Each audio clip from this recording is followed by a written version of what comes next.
Uma boa tarde, estamos dando início aqui a essa transmissão ao vivo, aqui pelo perfil do Schumacher Triques.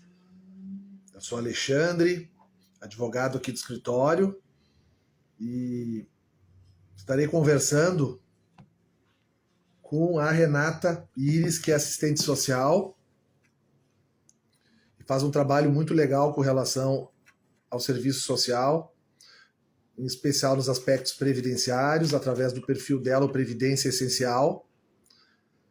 E a ideia, então, é a gente conversar um pouquinho hoje sobre o papel da assistente social no INSS. Algo que gera muitas dúvidas aqui no escritório, muitos clientes aqui do escritório, familiares, amigos, enfim, nos procuram aqui no escritório com dúvidas sobre como contratar uma assistente social na Previdência Social, o que é possível obter do serviço social na Previdência, como é que a Previdência, né, como é que se dá as avaliações, né, as avaliações que envolvem, né, a avaliação social, funcional e social, aí nos benefícios de prestação continuada, nas aposentadorias para as pessoas com deficiência, questão das informações, a orientação correta com relação à prestação previdenciária a ser requerida. São várias situações que chegam aqui no escritório, e o objetivo dessa live é justamente a gente poder, com essa conversa,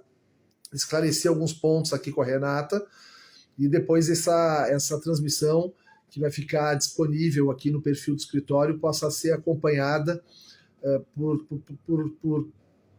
por quem quiser, então, obter essas informações, né, que a gente considera bastante relevantes, né, sempre relevantes, se tratando de previdência, se tratando de benefícios assistenciais e também as próprias aposentadorias para as pessoas com deficiência, a questão da orientação, né, às pessoas que buscam a agência do INSS. Bom, a Renata já está aqui, eu já vou convidar ela aqui a participar da live, então, para a gente já dar início à nossa conversa. Deixa eu ver aqui.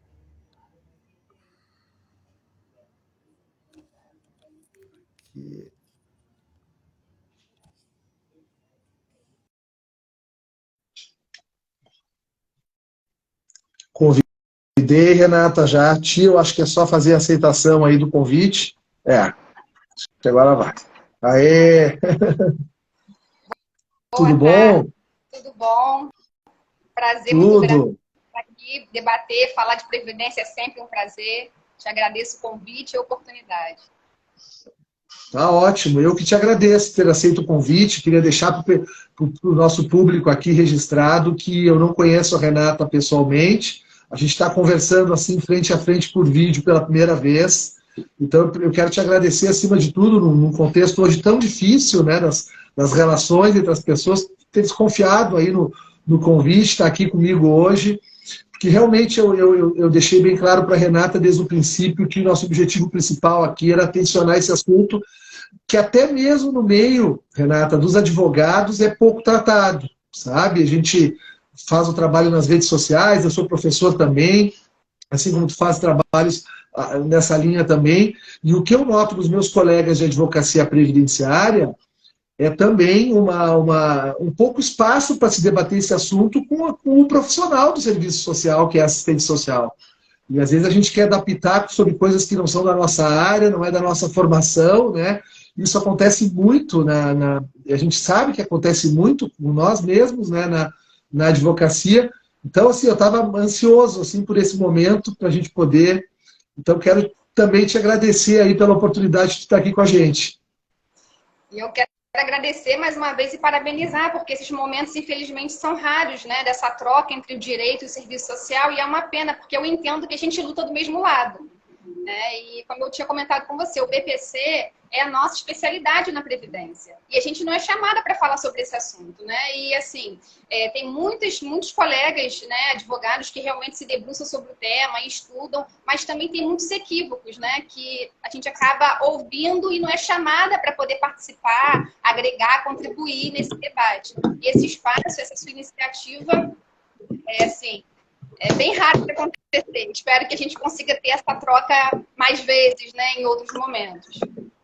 Que legal, estou só arrumando aqui, agora ficou melhor para mim. Sem dúvida, legal, muito legal o que tu falou agora.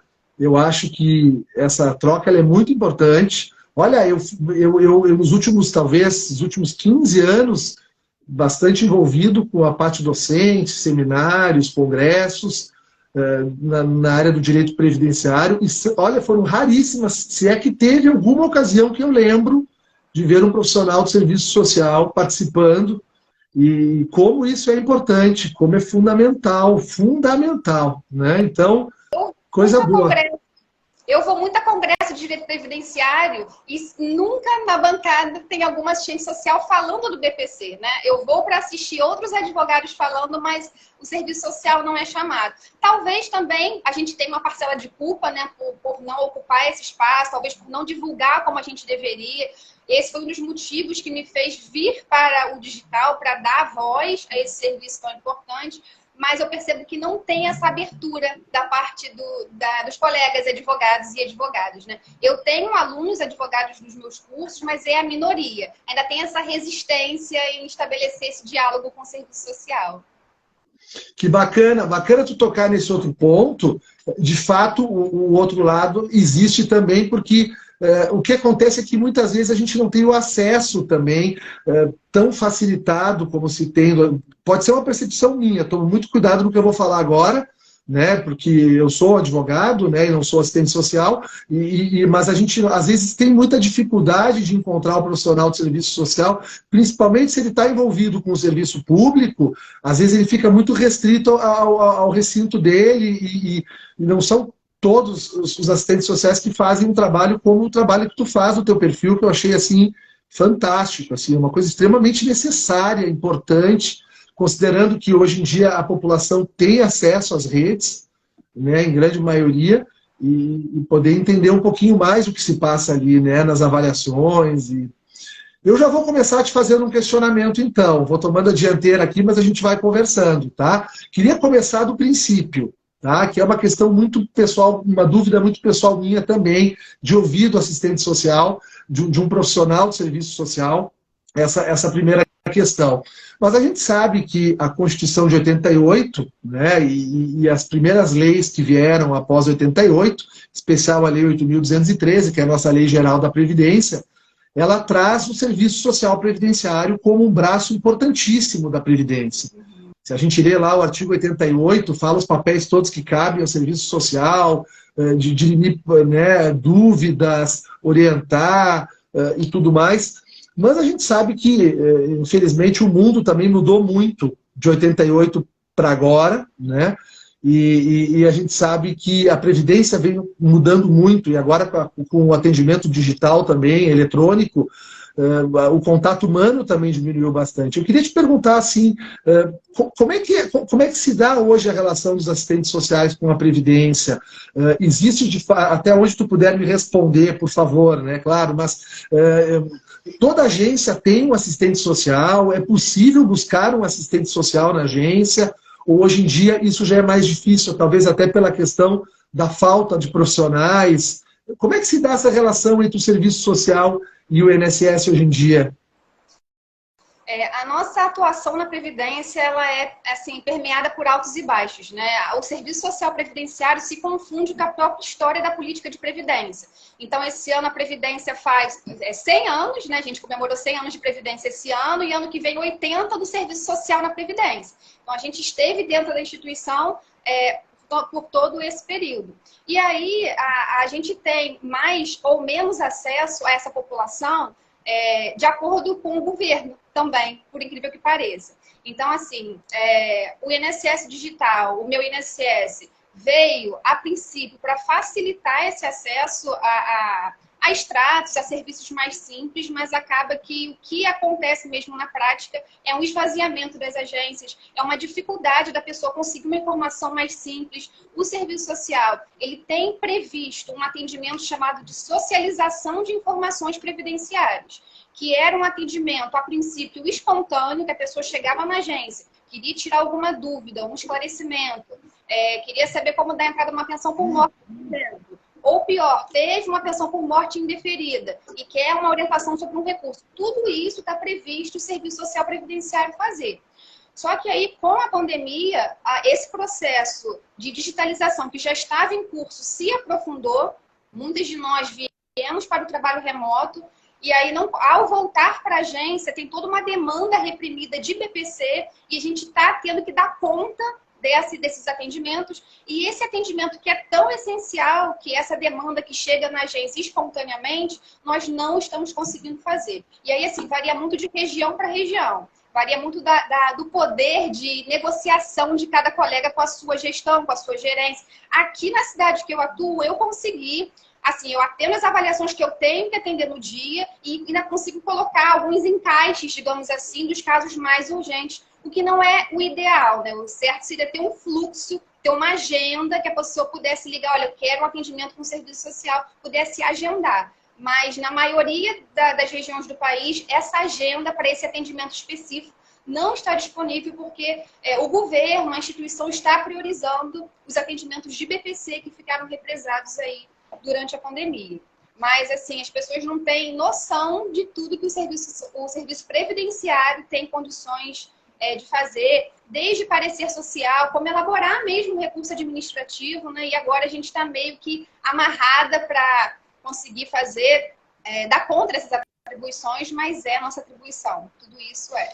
Não Sim, só pela lei seria uma atribuição. Eu lembro, agora te ouvindo, e eu lembro no início ali, 2018, no início do meu INSS, eu lembro de ter um processo ali específico de socialização das informações previdenciárias. E lembro até que aquilo me chamou a atenção, era um atendimento presencial, na época não tinha tantos atendimentos remotos como tem hoje, né? E claro, então, esse processo, né, pelo que eu pude compreender, ele serviria justamente para o cidadão poder agendar uma visita e conversar com um assistente. E entender o que ele tem direito, como fazer o requerimento, né? E olha como é importante, né? Eu fico pensando, porque, na verdade, as regras todas hoje que a gente tem observado nas mudanças que ocorreram aí, as mais curtas, agora com o último decreto 10.410, em 2020, todas elas estão empoderando o interessado, segurado ou dependente, né? Prova disso é que se ele não cumpre a exigência, ele perde os efeitos financeiros atrasados, né? Ele tem que colaborar com a instrução do processo, trazendo a documentação. Só que, por outro lado, essas pessoas, imaginam, nós que somos especializados na área, já temos dificuldade de estar atualizado, porque as mudanças ocorrem a todo momento.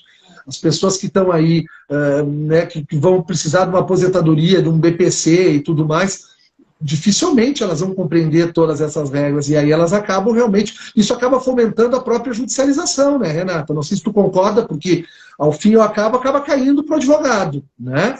E eu mesmo na condição de advogado aqui, a gente tem dois lados, a gente tem o nosso lado profissional, mas a gente tem o nosso lado também de ver as coisas funcionando, né, e melhor, né? Mas, lamentavelmente, depois o governo vem, e os governos, né, para a gente ficar bem isento aqui, porque invariavelmente isso não muda, né, conforme o governo, a gente sabe que é um problema histórico, mas os governos vêm e reclamam que tem muita ação na justiça, se está judicializando muito, né? Sim. Eu não vejo, assim, esse processo de passar para o usuário essa responsabilidade como um empoderamento. Na verdade, a instituição maqueia dessa forma. Eu vejo como uma responsabilização.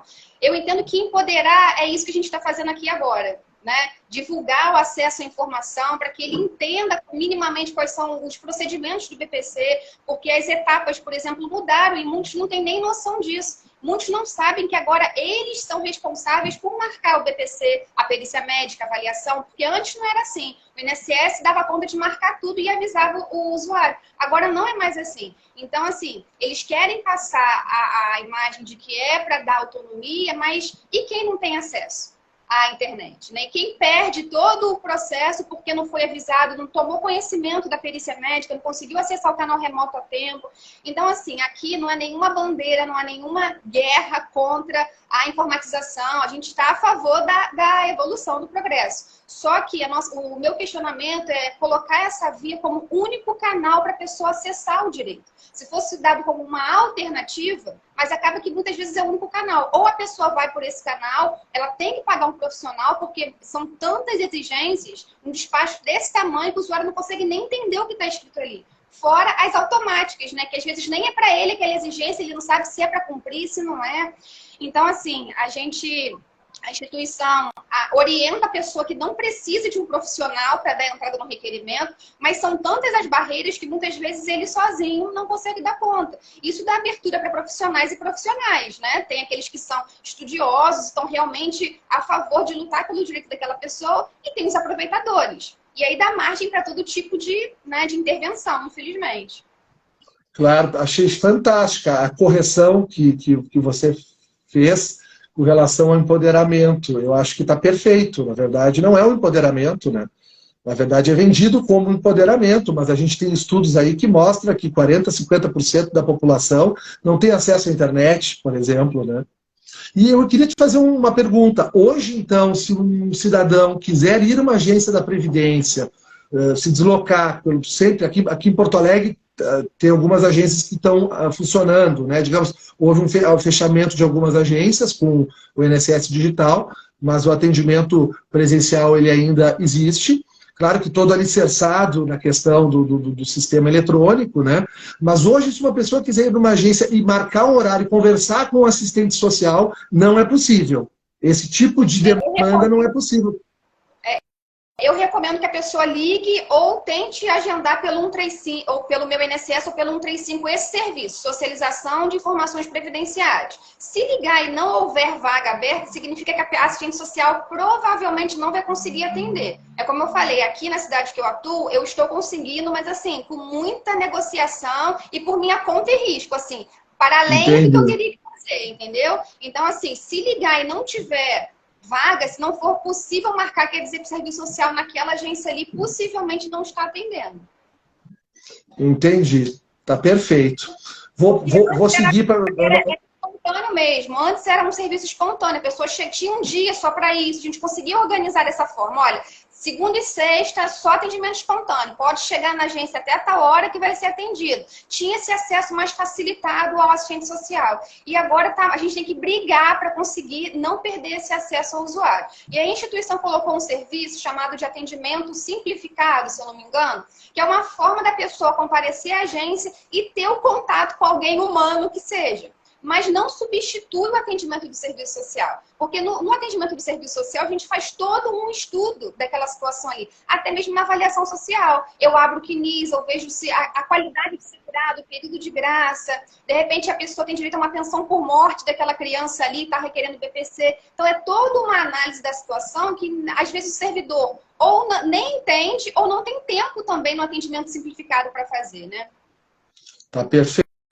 A Ellen Carneiro deixa um comentário aqui: os assistentes sociais são fundamentais para os usuários, né? Não temos dúvida.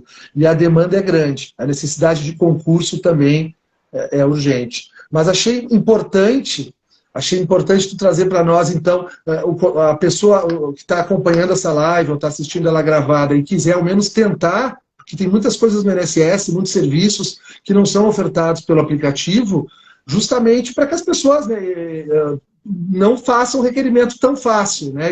Um dia eu ouvi de um presidente do INSS isso numa reunião que eu participei, e eu questionei por que tal serviço, que é a atualização do CNIS, né, que não é disponibilizada, por que a atualização do CNIS não está disponível no sistema do aplicativo? E ele me respondeu muito coerentemente, assim, disse assim: não está disponível porque a gente quer que a pessoa faça a atualização de CNIS no momento do requerimento. Então, nós não vamos colocar ali que aquilo vai gerar uma demanda, vai gerar mandado de segurança, vai gerar ação judicial e tudo mais. Então, é importante que as pessoas tenham a ideia de que muitas coisas que são oferecidas, que estão disponíveis na carta de serviços do INSS, não estarão disponíveis no aplicativo. Então, é importante, se for necessário conversar com o assistente social para tirar uma dúvida sobre o requerimento, sobre a aposentadoria, uma eventual análise do CNIS, faça um contato com o 35 e solicite o agendamento do serviço de socialização de informações previdenciárias,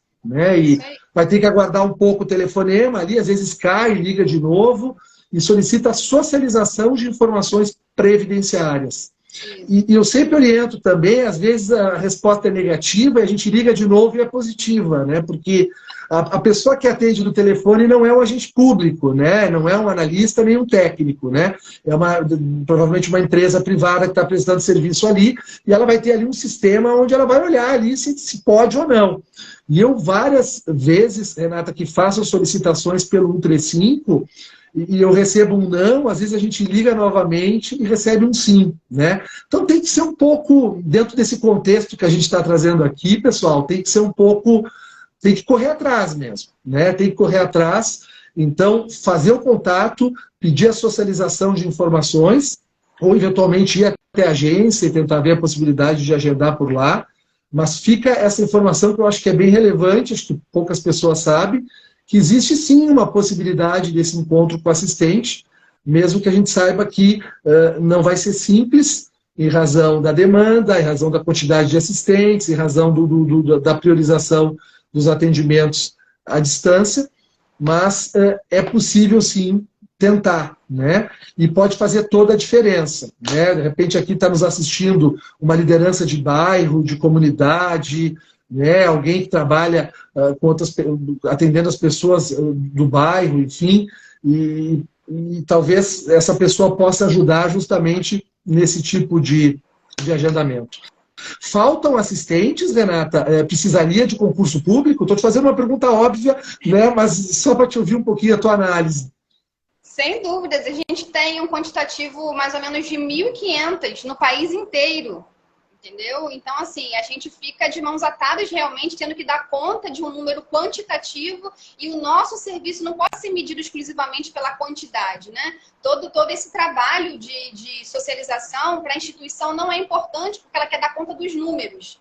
Então, a gente precisa ir muito de assistentes sociais na Previdência. E a mensagem aqui, porque eu falei assim, ó, liga para 135, se não tiver o serviço, possivelmente não vai ser atendido na agência. Só que eu quero até fazer uma retificação aqui, não é para se conformar com isso não, né? Tem que, mesmo que não tenha vaga pelo 135, quem puder, né? Porque às vezes o deslocamento também, né, torna a situação inviável. Compareça até a agência, peça para ser atendido, mostre que existe essa demanda. Porque a instituição não sabe, muitas vezes, que a gente não é só o BPC. A sociedade não sabe que nós não somos só avaliadores sociais. O serviço social vai muito além disso.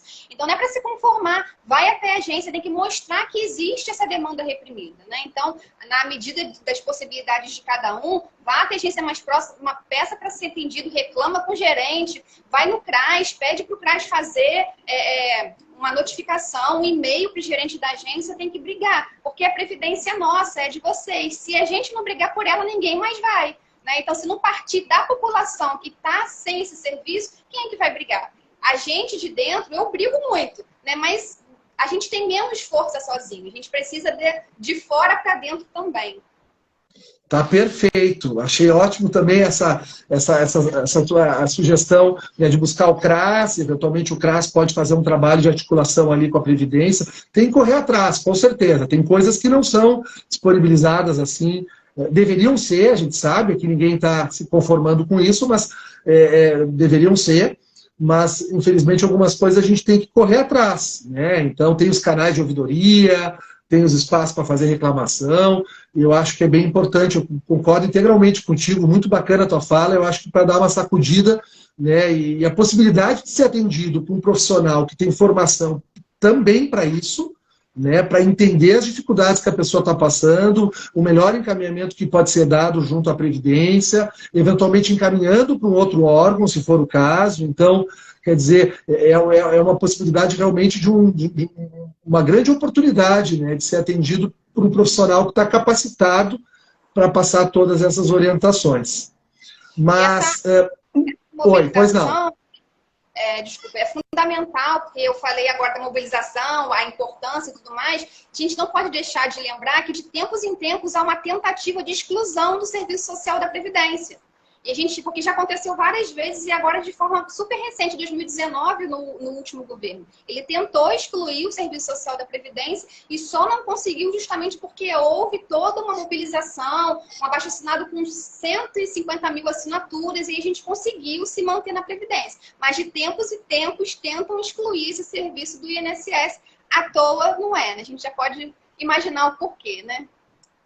Tá perfeito. Eu acompanhei um pouco da luta de vocês naquele momento e a gente sabe disso. A gente está, né, trazendo aqui mais os aspectos propositivos, porque se a gente fosse de fato analisar as coisas que acontecem, né, e não é só o serviço social, tudo que envolva social, né, não é à toa que mudaram o nome de Previdência Social para Nova Previdência. Né, e a gente não se dá conta, mas a retirada do social interfere, mesmo no nome, interfere em muitas coisas. Né? E é uma caminhada que está acontecendo e que tem que ter a resistência, sem dúvida, e eu acho que ela vem acontecendo. Acho que a nossa Previdência ainda segue preservada, apesar de tantos altos e baixos, né?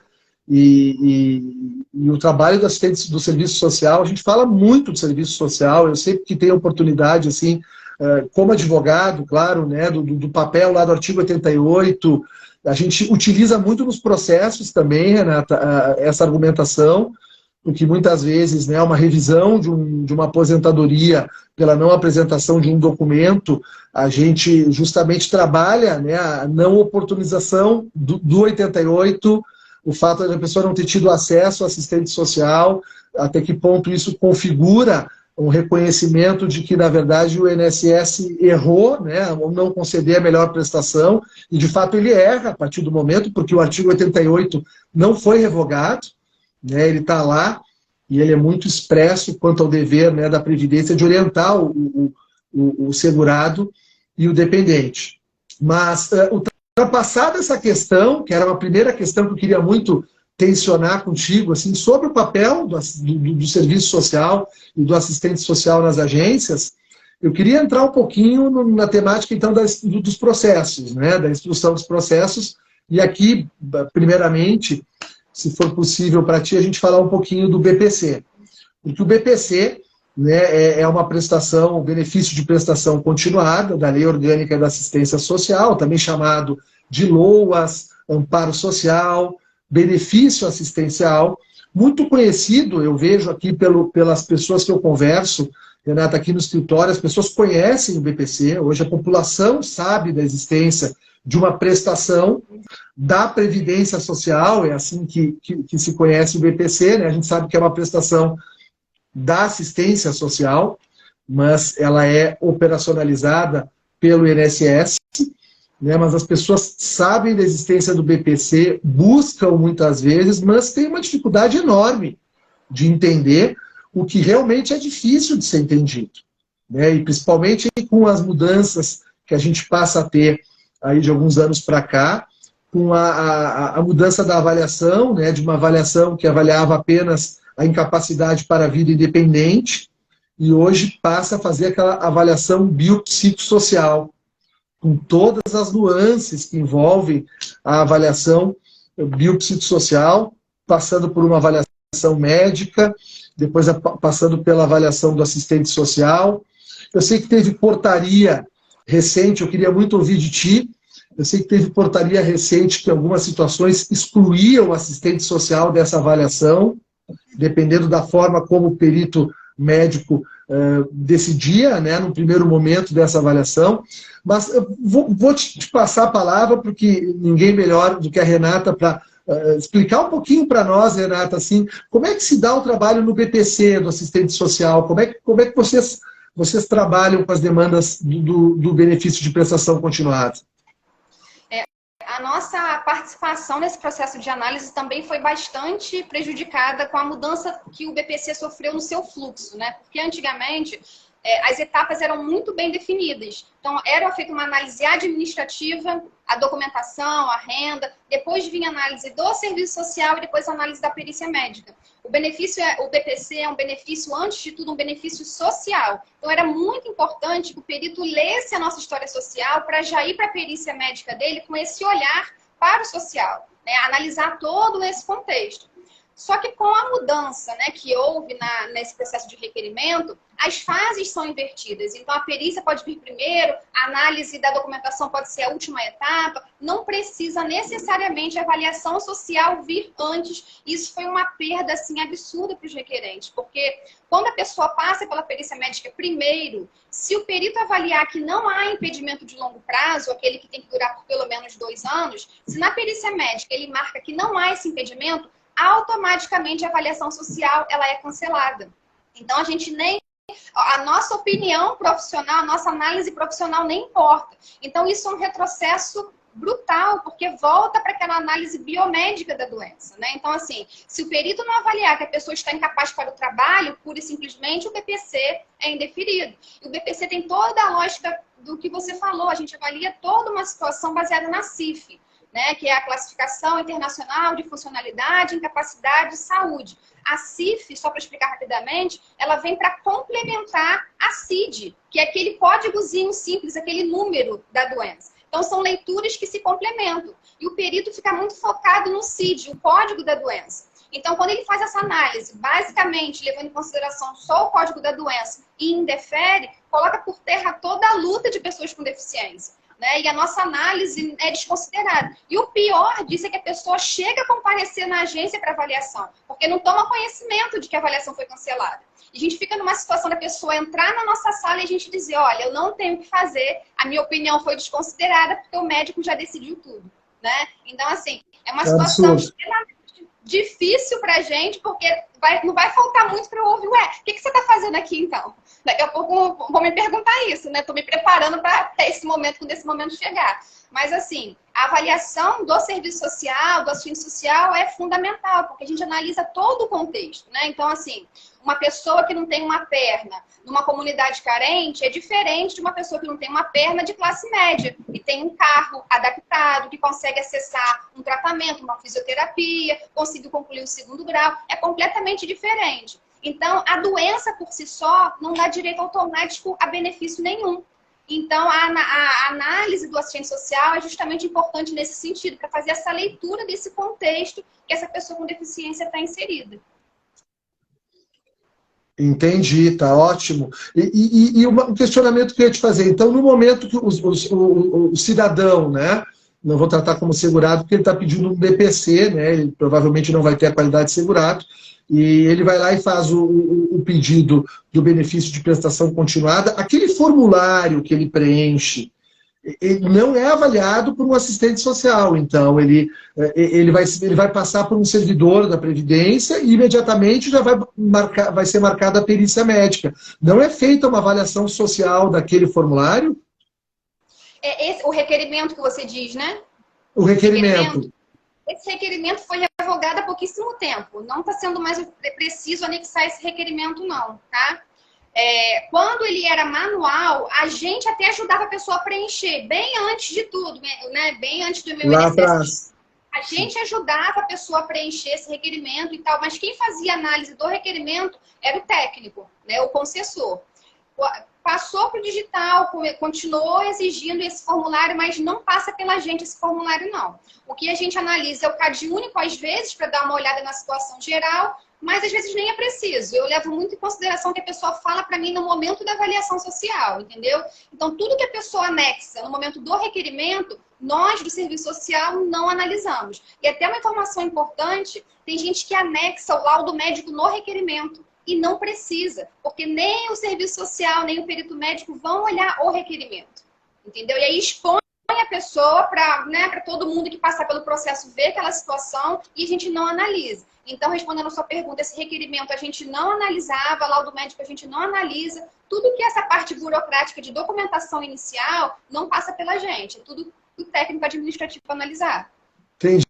Me corrija se eu estou errado, é justamente porque abre uma subtarefa para vocês, né? Onde vocês vão fazer apenas a avaliação. Exato. Vocês não vão ter a avaliação. Então, ele vai passar primeiramente pelo médico, que vai fazer a avaliação biopsicossocial, e aí o médico tem a responsabilidade de fazer todos aqueles questionamentos que estão previstos ali, né, na avaliação, e sempre iniciando pelo médico e após o assistente social. Mas se o médico disser que não há um impedimento pelo prazo mínimo de 2 anos, daí não vai para o assistente social, já vai ser indeferido de plano. Então, essas fases não estão fixas mais. Ele pode passar tanto pela avaliação primeiro, como pela perícia primeiro. Entendeu? Não tem mais essa exigência nem de uma etapa nem de outra. O que a pessoa consegue marcar primeiro, ela marca e vai para o atendimento.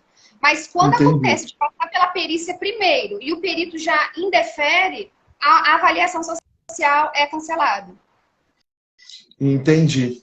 E, Renata, me diz uma coisa, o que eu recomendaria assim, para fazer essa avaliação, no dia marcado para avaliação? Eu sei que talvez para avaliação médica seja um pouco mais difícil para ti, mas talvez não impossível, mas em especial para avaliação social, assim, o que a pessoa deve levar? Porque vai ser feito um questionamento, ela precisa comprovar tudo aquilo que ela responde, ou basta ela estar presente, ou é importante ela levar relatório médico, internações?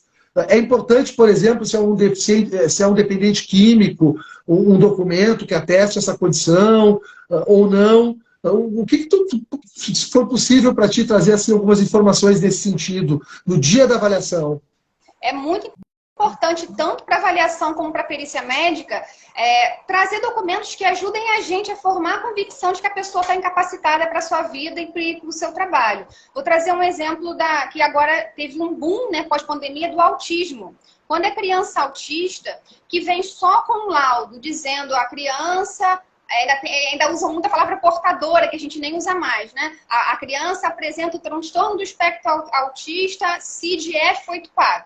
Só vem isso no laudo, não nos ajuda em nada. Então, o que seria importante nesse caso? Um relatório escolar, apresentando as dificuldades que a criança tem de interagir, de assimilar a parte cognitiva dessa criança, como é que tá, porque passam a informação, eu vejo até nas redes sociais, o BPC para autista. Não tem um BPC para autista, existe o BPC e existe a pessoa que tem autismo que preenche ou não os critérios do BPC. Não existe um BPC para autista, né? Não basta ser autista para ter direito. Tem pessoas que têm esse diagnóstico e conseguem se inserir na sociedade e tem pessoas com o mesmo diagnóstico que não conseguem. Então, o que é importante tanto na perícia como na avaliação social? Um relatório escolar para dizer a situação dessa criança na escola, se é acompanhada por CAPs, que são os Centros de Atenção Psicossociais da rede pública, um relatório da equipe, uma terapeuta ocupacional, uma fono, fisioterapeuta, algum profissional para além do neuro, para além do psiquiatra, que possa dar mais detalhes, como que a doença afeta aquela pessoa ali. Isso é muito importante, entendeu? Na perícia médica é a mesma coisa. Há outros elementos para além do laudo. No caso de transtorno psiquiátrico, por exemplo, cópia do prontuário ajuda muito. Se constar as internações, quantas internações a pessoa passou, por quanto tempo ficou, a medicação, se tem suporte. Uma prova que é fundamental e é muito pouco utilizada, de novo, é o parecer social do assistente social dos CRAs, dos CREAs, dos CAPs, porque eles acompanham. Ali na avaliação social do INSS, eu tenho 1 hora para dar conta da vida daquela pessoa ali. E as colegas dos equipamentos acompanham essa família, esse usuário, por um longo período. Então, o relatório dessa profissional tem um peso absurdo, tanto para a perícia médica quanto para a gente do serviço social também. É claro que ela não vai dar conta de falar sobre a incapacidade, mas ela vai falar sobre o contexto que essa pessoa vive, se tem suporte familiar ou se não tem, se acessa as políticas públicas ou se não acessa, se tem acesso a esse ou aquele medicamento, entendeu? Então, tudo isso ajuda a formar a nossa convicção. O parecer social, só para a gente deixar muito legal trazer essa observação com relação a ele. O parecer social ele é um instrumento que todo assistente social tem para poder fazer uma avaliação, é um documento que ele vai firmar e ele vai avaliar com base nas metodologias do serviço social aquela condição social daquela pessoa. Seria isso, né? Sim.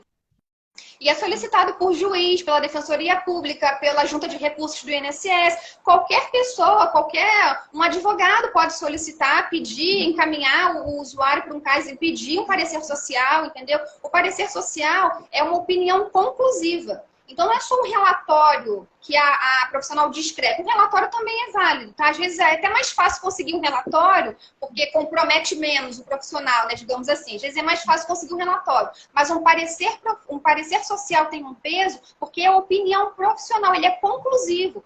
O assistente social conclui qual é a opinião dele mediante aquela situação ali. Então, tem um peso para avaliação social, um peso assim absurdo. Na perícia médica, tem períodos que consideram, tem períodos que não consideram, mas assim, é um conjunto de provas, né? Se vem com parecer social, se vem com relatório da escola, se vem com laudo da fono, são várias questões que levam à convicção de que aquela criança ou aquela pessoa realmente está incapacitada. Entendi, excelente. Trazendo aqui para o pessoal que está nos acompanhando, né, porque a Renata traz esses tipos de provas, né, porque o BPC, o benefício de prestação continuada, ele não é uma prestação como o benefício por incapacidade da Previdência, o antigo auxílio-doença, né, o auxílio por incapacidade temporária, onde a pessoa vai lá na agência, no dia e hora marcada, e vai fazer uma avaliação médica, com base, como a Renata bem referiu agora há pouco, na CID, que é a Classificação Internacional de Doenças. O médico vai fazer aquela avaliação do modo clássico, ali no momento da perícia. O BPC, por força das alterações recentes da legislação, em especial, né, o Estatuto da Pessoa com Deficiência e da própria alteração da legislação previdenciária como um todo, ele é uma avaliação que não vai levar em consideração apenas as questões médicas. Ele leva em consideração as questões médicas, mas ele vai levar em consideração também todo o contexto social que a pessoa vive. A Renata trouxe ali uma situação de uma pessoa que pode ter um autismo num determinado local e outra pessoa que tem a mesma doença, mas faz parte de uma classe social diferente e consegue ter plano de saúde, consegue ter acesso ao sistema de saúde, consegue ter apoio médico em casa, enquanto que a primeira pessoa não tem. Então, elas partem da mesma doença, mas o contexto social é diferente. Então, é importante deixar registrado aqui nessa live, para todos que estão acompanhando, em especial aqueles que vão acompanhar depois, que o BPC, o benefício de prestação continuada, não é devido apenas para as pessoas que tenham problemas médicos, né? É um contexto todo que ele é avaliado. Então, é importante resgatar, né, o comportamento escolar, buscar o parecer social, né, buscar as internações, até para que o perito médico e o perito assistente social, ele possa justamente dimensionar por quanto tempo a pessoa está nessa condição também, porque isso é fundamental, né, no BPC. Vejam que importantes todas essas orientações que estão sendo levantadas aqui, né? E, Renata, queria te fazer uma outra pergunta ainda sobre o BPC. Há muita discrepância entre a avaliação do assistente social e o médico? Muita, muita, muita. Tem casos que a gente fica olhando assim, como que a pessoa conseguiu dar indeferido para essa situação aqui. Infelizmente, eles não têm essa... A maioria, assim... Não vou nem colocar a maioria, né? Assim, tem profissionais de todos os tipos, né? E tem peritos que já estão com essa leitura mais para o social, conseguem fazer uma leitura somando a CID e a CIF, né? Mas geralmente a gente diverge, porque tem muitos casos que a gente concede, a gente pontua as barreiras como grave e ele dá leve, quando o perito dá leve, o benefício é indeferido. Então, muitos são os casos que a gente não concorda. Na verdade, assim, a previsão na lei mesmo era que a avaliação fosse conjunta, né? Esse momento deveria ser conjunto para haver essa troca. Mas eu nem sei se isso já chegou a acontecer na prática um dia. Eu não peguei, eu entrei no INSS tem 10 anos, em 2013. Quando eu entrei já era cada um no seu quadrado, sabe? Mas, inicialmente, a previsão era para ser uma avaliação conjunta, justamente para haver essa troca aí de saberes e de visões. Mas a gente diverge muito o tempo todo. E tem casos, assim, que eu não me aguento e vou na sala do perito para poder tentar entender o que aconteceu nesse caso aqui, como é que você consegue avaliar que essa pessoa é independente para a vida e para o trabalho. E assim, é tão difícil de você, em um debate, fazer a pessoa ter toda uma leitura que você tem acumulada, que às vezes nem vale a pena. Assim, a gente já entrega os pontos, né? Assim, mesmo vendo casos absurdos, nem sempre a gente consegue ter esse acesso, esse diálogo. Então, são leituras de mundo e de realidade, de sociedade muito distintas, infelizmente. Então, a gente diverge na maior parte das vezes. Te entendi. Eu imagino que não deva ser fácil. Eu acho que também aqui tem uma questão cultural forte, que eu acho que bate muito mais no médico do que no serviço social. Acho que o serviço social, na minha opinião, né, minha humilde opinião, mas eu sinto que o serviço social está mais preparado para todas essas mudanças que passam a ocorrer. Aí a própria noção da pessoa com deficiência e essas mudanças todas que vêm ocorrendo. E a gente sente que muitas vezes no meio médico, culturalmente ainda vai levar talvez algum tempo, né, para a gente. E eu não consigo também enxergar de outra forma, nós vamos ter que dialogar mesmo, porque acho que se faz necessário o perito médico, porque a gente parte sempre de uma doença, né?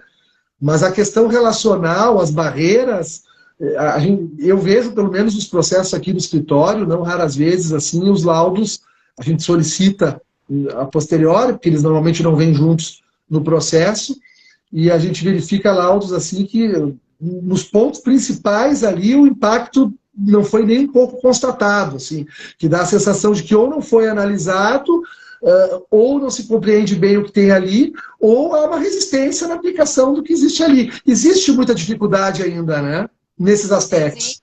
Existe. Não só para o BPC, que é um benefício assistencial, porque o serviço social atua também na reabilitação profissional, que é um outro serviço previdenciário que a gente também atua, né? A maioria de nós é um profissional híbrido, como a instituição chama. A gente atua tanto no serviço social como na reabilitação. E aí, como é que a pessoa vai para a reabilitação? O perito, na perícia de auxílio-doença, analisa se esse profissional tem condições de ser readaptado, reabilitado em uma outra função. Só que essa pessoa tem que ter uma condição mínima de conseguir estudar, de se locomover até o local que vai elevar a escolaridade, de se locomover até um local que vai fazer um curso, ou minimamente ter acesso à internet para fazer um curso à distância.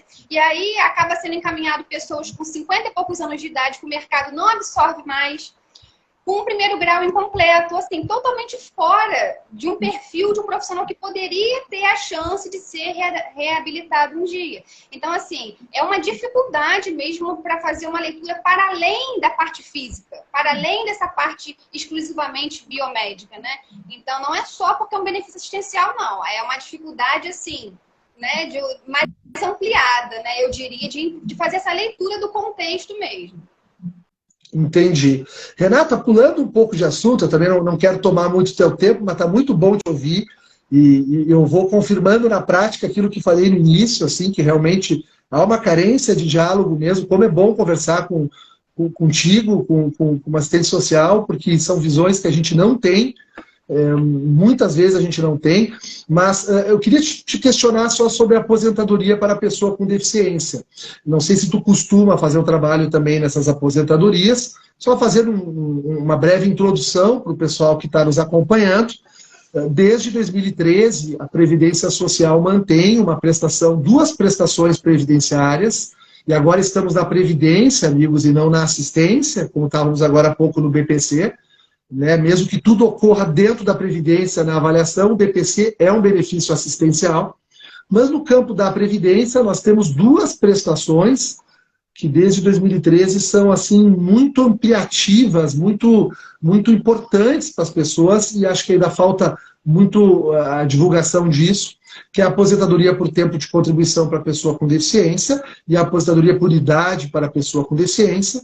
No caso da aposentadoria por tempo de contribuição para a pessoa com deficiência, é reduzido o tempo, né, de contribuição necessário, conforme o grau de deficiência, se leve, moderado ou grave. Né? E no caso da aposentadoria por idade para a pessoa com deficiência, são 15 anos, como na tradicional aposentadoria por idade, porém reduz em 5 anos a idade, 60 anos para homens e 55 anos para as mulheres. Então vejam como é importante. E eu sempre digo que a reforma previdenciária de 2019, ela mexeu muito pouco, praticamente nada nas aposentadorias para a pessoa com deficiência. A gente continua tendo uma prestação que não incide fator previdenciário, que não tem a forma de cálculo que se tem hoje para boa parte dos benefícios. Então é uma prestação que, não sei se por esquecimento, Renato, ou por ideologia, né, brincando aqui, eu vou dizer que é por esquecimento, porque a lógica é sempre, né, de reduzir, lamentavelmente, né, mas não foi mexida. Não foi mexida. Então, tudo que a gente estava conversando agora sobre o BPC, também, de certa forma, se aplica nas aposentadorias para pessoas com deficiência. Por quê? Porque a avaliação também é biopsicossocial. Tem uma outra metodologia, né, Renata, um pouquinho diferente, que é o Índice de Funcionalidade Brasileiro, para fins de aposentadoria, mas a lógica é a mesma. Essa lógica que a Renata bem retratou antes, assim, de não trazer apenas os atestados médicos, né, de trazer realmente todo o contexto, o parecer social, né, as internações, o histórico de vida, onde mora, as barreiras, a dificuldade, às vezes, para ter uma linha de ônibus para fazer um tratamento, a dificuldade para ter o acesso ao sistema de saúde, vai também ser avaliado por um perito médico e por um perito assistente social. Eu queria te passar a palavra, se tu puder nos falar um pouquinho na visão da assistente social, como é que tem funcionado isso na Previdência. Eu só aproveitando o gancho, eu acho que a reforma não atacou esse benefício justamente porque ele é tão desconhecido, né? Vamos deixar ele quietinho, já que ninguém acessa ele mesmo, vamos deixar ele quietinho. Quando ele começar a ser famoso, a gente vai lá e destrói ele também. Eu acho que foi mais ou menos isso que aconteceu, né? E a gente ri, né, Renata, para não chorar, né? Porque eu tenho certeza que certamente deve ter sido muito em razão disso. Impacto pequeno, as pessoas não estão utilizando ainda, não se deram conta do potencial. Eu estava vendo um dado, só te roubando a palavra, eu já te devolvo, mas eu estava vendo um dado agora da PNAD, da Pesquisa Nacional de Amostra de Domicílio, não sei de que ano, que diz que, acho que é 23% da população brasileira aguarda a condição de pessoa com deficiência em algum grau, né? E eu vejo aqui no escritório muitas pessoas, porque a gente tenta fazer um trabalho que vai além também, porque as pessoas estão acostumadas a falar em pessoa com deficiência e pensam, não, é a sequela da poliomielite, não, é a cegueira. E não, às vezes a pessoa tem a fibromialgia, às vezes a pessoa tem uma esclerose, às vezes a pessoa tem a visão monocular, tem uma dificuldade de audição, mas a cultura está muito distante disso ainda, né? Essa visão, essa sensibilidade para enxergar a pessoa com deficiência para além do BPC, porque a gente acaba sendo induzido a achar que o fim de toda pessoa com deficiência é o BPC. Ele tem que ter essa calma para analisar principalmente o CNIS, porque acontece com uma certa frequência de eu parar para analisar o CNIS e ver que é uma pessoa que tem uma deficiência congênita, por exemplo. Desde o nascimento ela tem aquela deficiência e trabalhou por bastante tempo, uns 15 anos de contribuição na condição de pessoa com deficiência. E aí ficou desempregado, não conseguiu voltar ao mercado de trabalho e é uma mulher com 55 anos, 50 e poucos anos, que vem para requerer o BPC. Se ela conseguir comprovar que ela trabalhou esses 15 anos com deficiência, ela pode requerer a aposentadoria da pessoa com deficiência e não o BPC. Só que muitos não têm noção disso, né? Os segurados, de modo geral, não sabem que eles não precisam ter qualidade de segurado para requerer uma aposentadoria, por exemplo. Se eles já tiveram uns 15 anos de contribuição em algum momento da vida e completaram a idade, se é uma pessoa com deficiência, vale a pena ver essas comprovações ao longo da vida, porque se conseguir comprovar esses 15 anos, pode requerer a aposentadoria da pessoa com deficiência. E para a mulher são 55 anos de idade e 15 de contribuição. E aí a lógica da análise do serviço social para esse benefício é diferente, né? A gente avalia no BPC a incapacidade para vir e para o trabalho. Na avaliação da pessoa com deficiência, a gente vê de que forma a deficiência impactou ou não a vida laborativa dessa pessoa. E aí também tem avaliação, a gente vai avaliar em deficiência grave, moderada ou leve. Quando a deficiência grave reduz em 10 anos o tempo de contribuição, quando é aposentadoria por tempo de contribuição, quando é moderada, reduz 6 anos, quando é leve, reduz 2 anos. Então, você imagina só, 10 anos de redução no tempo de contribuição. A pessoa podendo se aposentar sem ter que ter uma idade mínima nesse caso aí, porque a reforma, como você bem falou, não alterou essa questão aí para a pessoa com deficiência, né? Então, o único detalhe é que, assim, para esse benefício, as etapas ainda são muito bem estabelecidas, tá? Primeiro é análise documental, depois ele necessariamente passa por perícia médica e depois passa pela avaliação do serviço social, tá? Nessa avaliação, a pontuação é somada. Então, não tem como indeferir, né? Ele faz uma análise, indefere e não vai nem para a avaliação do serviço. Nesse caso, não tem como. A pontuação é somada e aí essa pontuação final enquadra a pessoa como deficiência moderada, grave ou leve. Entendi. Perfeito. Sim, me parece que na aposentadoria, pelo menos na experiência de advogado e a aposentadoria para a pessoa com deficiência, esse procedimento está bem evidenciado ali, né? A questão da soma, né?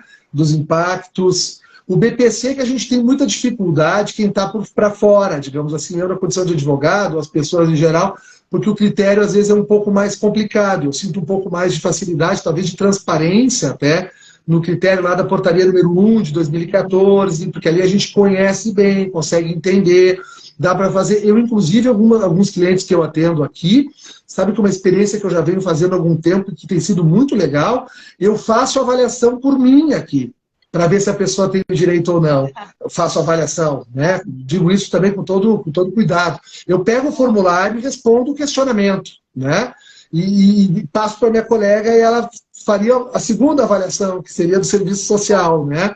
Mas é uma maneira, assim, de a gente, pelo menos, entender onde é que está impactando ou não. Não é uma avaliação, lógico que não, mas é uma maneira de entender, assim, onde é que está impactando mais ou menos, até para a gente trabalhar, eventualmente, né, o recurso administrativo, ou eventualmente até na via judicial contestar, fazer requisitações, porque, claro, também na justiça, a gente teria que marcar um outro encontro para falar sobre isso, mas de repente para a gente encerrar, eu não poderia deixar de trazer esse assunto, eu queria te dizer assim, me parece que a justiça às vezes complica ainda mais as coisas. Não sei, eu queria muito saber a visão de uma assistente social, né, com relação a esse assunto, porque, por exemplo, né, vamos pegar o BPC na via judicial. Né? O BPC na via judicial, o juiz acaba marcando uma perícia médica e uma avaliação socioeconômica. Mas se ele só marcou a perícia médica e a avaliação socioeconômica, eu quero crer que o assistente social, ao fazer a avaliação socioeconômica, ele está analisando o critério de renda. E onde é que está o critério social que teria que vir junto com o médico? Teria que ter 2 assistentes sociais nesse processo, ou 2 perícias. Não sei se tu concordas comigo. Concordo. E assim, acho um absurdo, porque é justamente isso que acontece. Na justiça, o assistente social faz algo que não é a nossa atribuição. Eu recebo relatos das pessoas que eu atendo que a assistente social coloca no processo fotos da casa da pessoa. E aí o juiz vê, tem televisão, tem geladeira, então não é miserável não. Olha, vê se pode. A avaliação social mesmo do contexto, a leitura de realidade não é feita.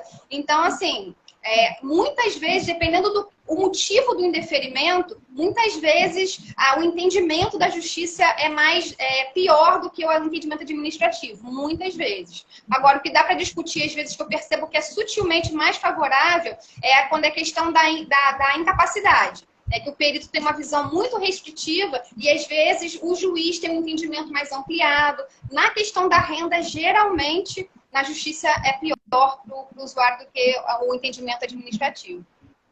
Sim, porque faz aquele controle ali, parece que é quase uma loteria ali. Então, se a pessoa está com armário novo ou comprou uma TV nova, imagina, né? Aí o profissional do serviço social faz a faculdade, se forma, se capacita, tem todos os instrumentos, é o profissional gabaritado para fazer a avaliação do contexto da realidade, e às vezes acontece uma situação ali de fazer uma avaliação com base nos eletrodomésticos da casa, né? Então, a gente vê que na via judicial, às vezes, também não ajuda muito. E aqui, pelo menos, a gente sempre procura incentivar o máximo possível, né, a utilização da via administrativa, justamente na linha que tu referiste agora há pouco, né, juntando os documentos, levando e tudo mais. Né? Mas é isso aí. De tudo que a gente conversou hoje, o que eu achei tudo muito legal, mas queria te dizer que a socialização de informações previdenciárias eu achei fantástica. Assim, uma coisa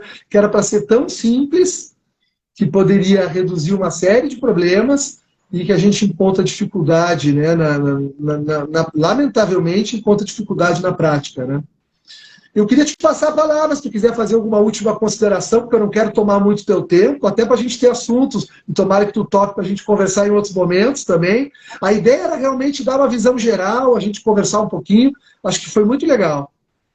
Quero agradecer mais uma vez a oportunidade, te parabenizar pela iniciativa, porque, como eu falei, é raro esses momentos acontecer e são encontros super ricos, né? Porque são 2 visões, apesar de diferentes, não são opostas, a gente luta do mesmo lado. A visão que eu tenho é essa, nós estamos do mesmo lado, né? Então, a mensagem que eu quero deixar é para vocês lutarem pela Previdência, porque ela é nossa. A gente não tem essa noção de que ela faz parte de todas as etapas da nossa vida.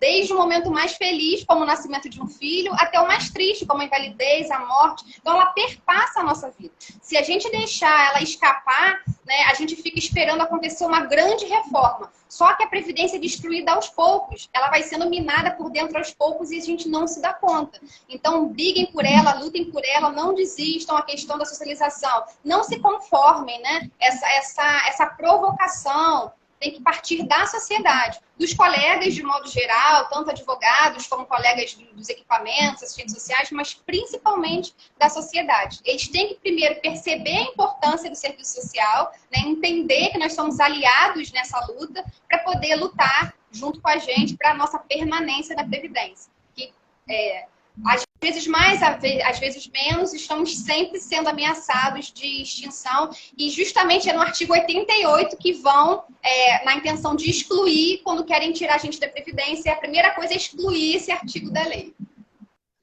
Tá perfeito. A Ellen comenta aqui, precisamos abastecer a população com informações, isso aqui fará com que ela tenha acesso aos direitos. Eu quero agradecer também a todos e todas que participaram conosco aqui, a Ellen, que falou que o debate foi excelente, a Carla também. A Carla fez um comentário, vou rapidinho te questionar, Renata, se esses laudos forem em particular, corre o risco de indeferimento? Há uma mudança, complementando a pergunta dela, tanto o assistente social quanto o perito médico, eles vão tratar de forma diferente um laudo vindo de um órgão público, de um particular?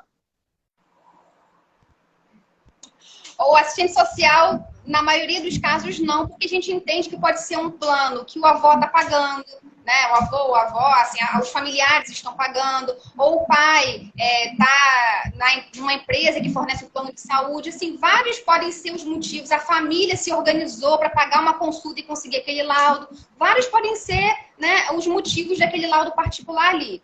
Agora, pelo que eu percebo, o perito já olha com uma outra... Entendeu?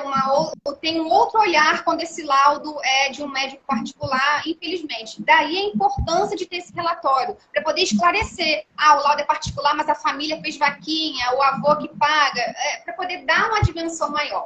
Mas assim, se você perguntasse sim ou não, impacta negativamente ou não, eu diria que sim, o perito tem um outro olhar. Só que se tiverem outros documentos para fortalecer esse laudo particular, aí suaviza um pouco. Tá ótimo. É importante, então, buscar os meios administrativos, os meios públicos que a gente tem. Isso agrega credibilidade, né? E ficou bem claro. Tá ótimo. Renata, quero te agradecer mais uma vez. Muito obrigado por estar aqui conosco aqui, né? E agradecer a todos e todas que estão aqui com nós. Foi muito esclarecedor, foi muito bom te ouvir. Da mesma forma que tu referiu, eu quero dizer também que para mim foi muito bom ter um diálogo. Eu já fiz muitas lives, até fazia um tempo que eu não fazia nenhuma live. Depois da volta da pandemia eu reduzi um pouco o ritmo, aqui pelo menos pelo Instagram, mas eu tenho várias atividades por vídeo, né? E foi muito bom conversar contigo, conversar com alguém do serviço social. Eu quero também aproveitar a oportunidade e desejar sempre muita força, não só na tua atuação individual, como na tua atuação como categoria também. Desejar muita força e muita luz aí para todos os assistentes sociais, porque eu sei que a luta de vocês não é pouca, e eu sei que vocês precisam de muita força, de muito apoio. Então, queria te deixar essa mensagem e te agradecer aí por tu estar com a gente aqui hoje. Obrigada, eu que agradeço. Sempre é um prazer falar de Previdência. Pode me chamar que eu volto sempre. Então tá, para quem não viu, para quem eventualmente vai ver depois, essa live está sendo feita pelo perfil do Schumacher Triqueza, aqui do escritório, e está sendo feito pelo perfil da Renata, que é o @Previdência Essencial. Tá? Quem não segue a Renata, não deixe de segui-la, porque ela faz um trabalho muito legal, trazendo matéria previdenciária com todo esse viés da assistência do serviço social. Isso é um luxo para nós. Para quem é advogado, é um grande luxo poder ter essa oportunidade de estudar a matéria previdenciária sob o viés do serviço social e de quem está lá dentro, conhece e participa aí das atividades da Previdência. Renata, muito obrigado, uma boa tarde para ti, tá? Tchau, tchau. Valeu, tchau, tchau.